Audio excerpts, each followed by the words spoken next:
O Silvinei Vasquez foi preso nesta sexta-feira no Aeroporto Internacional de Assunção, no Paraguai, após romper a tornozeleira eletrônica e tentar fugir.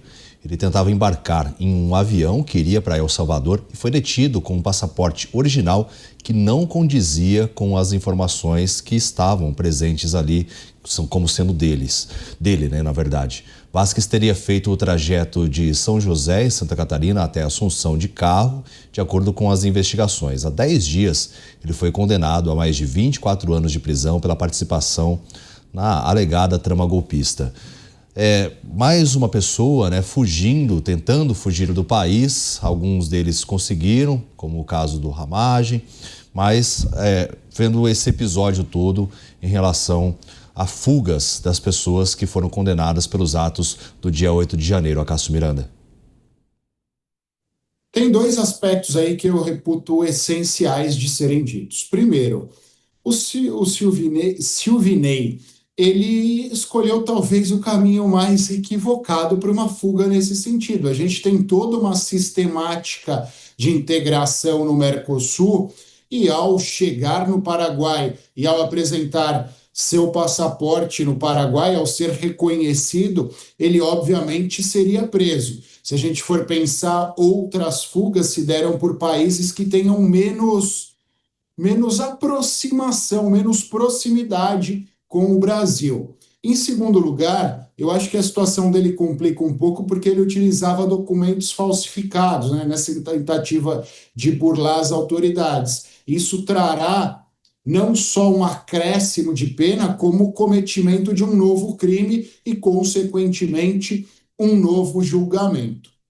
Óbvio, nós já falamos aqui a exaustão sobre todos os problemas relacionados ao julgamento dos atos de 8 de janeiro, nós já falamos de todos os problemas relacionados às atuações mais recentes do Supremo Tribunal Federal, mas eu confesso que não vejo uma fuga nesse sentido como a medida mais acertada. Por quê? Porque, por mais discutíveis que sejam as decisões judiciais, por mais discutíveis que sejam os crimes imputados a ele e em virtude dos quais ele foi condenado, agora ele se coloca nitidamente, claramente e indiscutivelmente no papel de alguém que cometeu um crime de falsificação de documento público. E isso, obviamente, enfraquece qualquer narrativa na defesa do Silvinei. Repito, o Brasil passa por um momento complexo em termos de maturidade e de credibilidade das suas instituições. Mas tudo isso a gente só vai resolver a partir do momento que a gente contrapor essas instituições com fundamentos e com discussões, sejam elas jurídicas, sejam elas políticas. Esse caminho da fuga, esse caminho da acusação, de apontar o dedo à distância, não me parece o mais razoável e não me parece a melhor estratégia de defesa.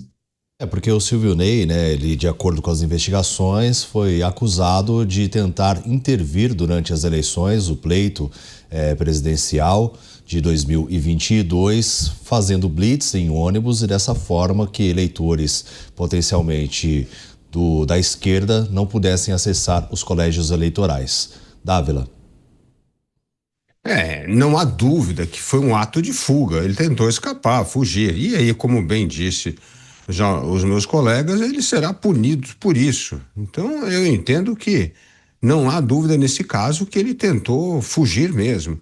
Agora, essa turma que tenta fugir tem que se passar mesmo pelo rigor da lei. É um absurdo isso. Ou seja, nós temos um julgamento. Se foi um julgamento político, a gente já discutiu isso aqui, mas o fato é que temos uma ação transitada e julgada. Acabou. Tem que começar a cumprir pena. Esse negócio de tentar fugir, é óbvio que, graças a Deus, foi interceptado, agora vai ter que responder por mais esses novos crimes aí. Então, não tem escolha, David Tarso. Assim, nós somos todos responsáveis pelos nossos atos. O fato é que este julgamento, apesar de político, acabou. A ação já terminou, está encerrada, transitado e julgado. Agora, só resta cumprir sentença e descobrir uma outra forma para tentar, mais tarde, rever a pena e tal. Mas essa é uma outra história, isso é uma estratégia jurídica. O que ocorreu foi uma real tentativa de fuga, ele foi interceptado e agora vai ter que responder por outros crimes, provavelmente por falsidade ideológica, falsidade de documento, aí quem sabe são meus amigos juristas aí, mas certamente ele vai ter que responder por outros crimes, agravando a pena já recebida.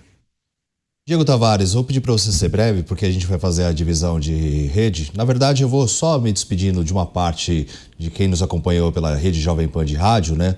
Para vocês, fiquem agora com a programação local e na segunda-feira o Daniel Caniato está de volta.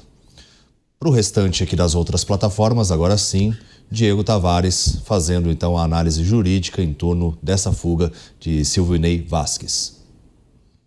Olha, David Tarso, antes da análise jurídica, eu não posso deixar aqui de registrar que, para quem gosta de ficção, essa fuga do Silvinei Vasquez não deixa nada a desejar. A realidade brasileira está muito melhor do que a ficção das séries que nós acompanhamos por aí nas plataformas de streaming. Ele não só tentou uma fuga.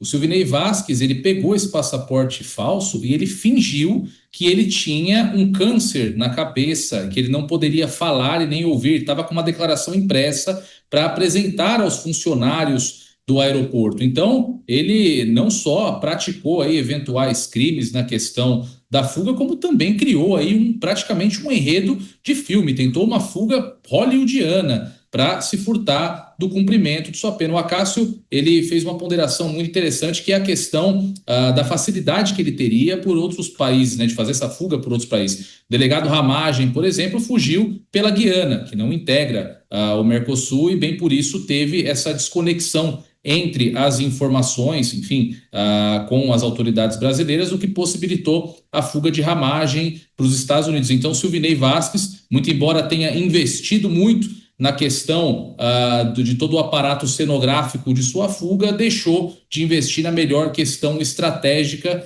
considerando o aparato de que dispõe, né, de compartilhamento de informações, os países do Mercosul. Agora, é fato, responderá por novos crimes, como disseram aqui os meus colegas, agrava a sua situação junto ao Poder Judiciário brasileiro, mas é aquela história, para quem se diz perseguido político, a melhor narrativa é, de fato, a prisão, responder mais um processo, receber mais uma perseguição, mais uma persecução penal. Então, isso acaba também, de certa forma, alimentando o discurso da direita, o discurso que que faz parte da retórica do candidato Flávio Bolsonaro e de toda a sua família, o que pode ainda fazer com que alguns votos, principalmente da militância mais engajada, de que a trama golpista seria uma perseguição do bolsonarismo por parte do Estado, tudo isso pode render algum capital eleitoral ainda, mas a situação do Silvinei, de fato, se agrava muito com isso. E claro que, né, que a esquerda vai explorar muito isso, falando que aqueles condenados pelos atos do dia 8 de janeiro estão tentando fugir do país, aqueles que foram contemplados com o uso da tornozeleira eletrônica, acabaram rompendo, muito também provavelmente vão utilizar o Jair Bolsonaro, porque tentou ali com o ferro de solda também romper, ou pelo menos ter a curiosidade de abrir essa tornozeleira. Então, todo esse contexto, naquele ato simbólico que já está programado para 8 de janeiro de 2026, vai ser trazido à tona diante aí do governo para que reforce que tudo se tratou de um golpe. Então, a gente, obviamente, não pode ver de outra forma. Inclusive, estamos de volta para quem nos acompanha pela Rede Jovem Pan de rádio. Estamos repercutindo aqui a fuga, né, do ex-diretor-geral da Polícia Federal, Silvinei Vasquez. E agora, repassando de novo para o Acácio, para saber quais as complicações ele vai ter diante dessa falsificação de documento também, como o Diego bem trouxe, né, essa carta ali falando que ele estava com câncer, até na tentativa de não falar. Será que é uma forma também de tentar atenuar a pena caso ele fosse pego, ele dizendo assim, não, às vezes eu não conversava porque eu não estava tentando fugir do país. Não sei, trazer uma narrativa para que possa contribuir com a defesa dele? É uma narrativa bem fantasiosa que juridicamente não para em pé, David. São duas as principais consequências. Primeiro, sobre o prisma da lei das execuções penais, isso impõe a ele a impossibilidade de progressão de regime no decorrer da pena, uma falta administrativa que pode ocasionar outras sanções. Repito, em termos de execuções penais relacionadas aos crimes imputados a partir do 8 de janeiro e do período eleitoral também.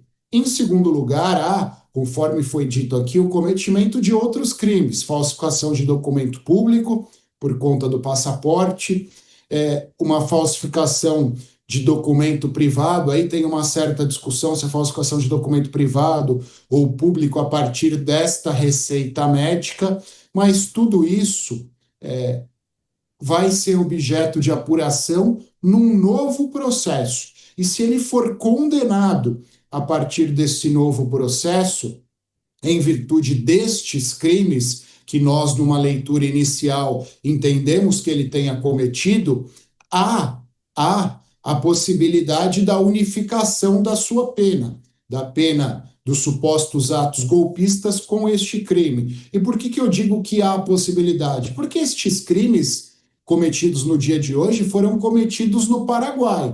A rigor, a jurisdição é a jurisdição paraguaia. Como há normas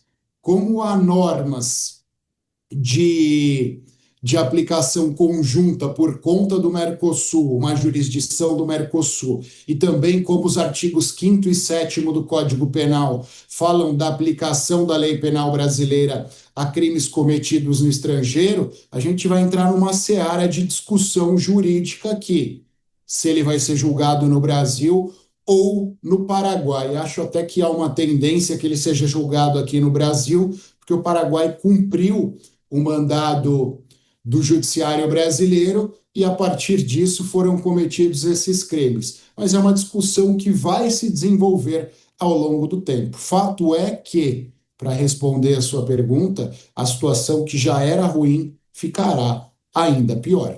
E o engraçado é que ele queria ir para El Salvador, né, onde o Bukele implementou uma série de medidas contra a criminalidade e tem tido avanços nesse sentido, promovendo diferentes prisões, né, o maior número de prisões já da história, combatendo as facções criminosas. Mas com o Dávila, eu quero saber sobre o aspecto político.